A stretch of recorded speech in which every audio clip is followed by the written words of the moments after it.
Today in Race in the U.S., we finally got the chance in our new last unit, Culture and Voice, to break down Childish Gambino's This Is America.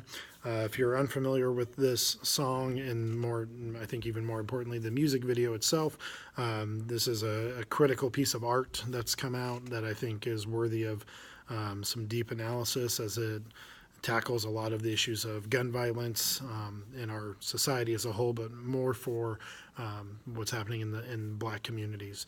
And I just, as a disclaimer, I think that there are some problematic things with Childish Gambino and Donald Glover, right? Like in his past, especially read some blogs by Black femmes, you'll see that there are some legitimate concerns about his perspective towards Black women and things like that that need to be heard and need to be acknowledged. And so I'm just going to say that, check it out, read for yourself things that he's done and his lack of response to criticism. It's important that we always analyze, intersectionality as we look at works. But for the piece of art for what it is, there's just so much symbolism throughout the entire video that looks at the foundation of our nation on Jim Crow and violence against the Black body, and then kind of going into police violence. And one of the things that I think really stood out to me and students talked about is there's a scene, the opening scene has kind of like Negro spiritual music playing to introduce it, and then there's a shift right when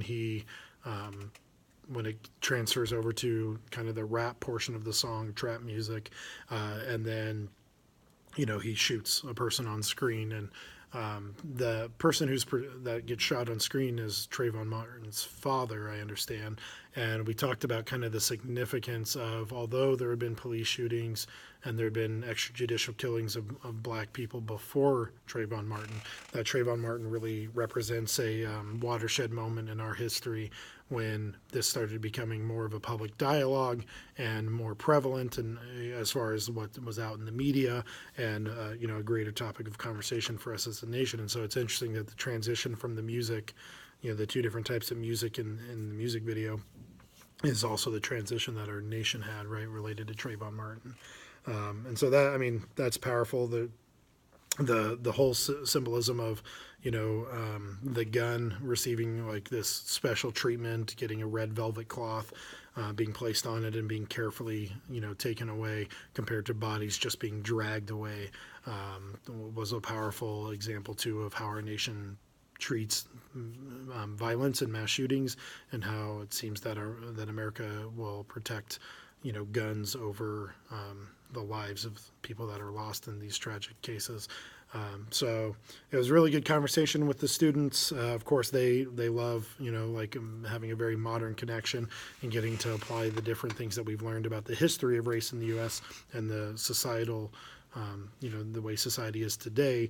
They got to apply it in a piece of art and be able to see the connections that were there and be able to go through, a really deep level of analysis. And that's kind of a side note.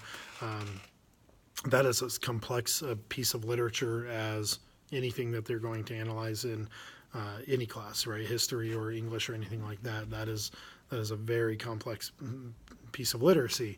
And I think it's important that we start to acknowledge that more in our schools and bring more things like that into it, where you can have those high level conversations about something that students can relate to and they enjoy. So we'll see you next time.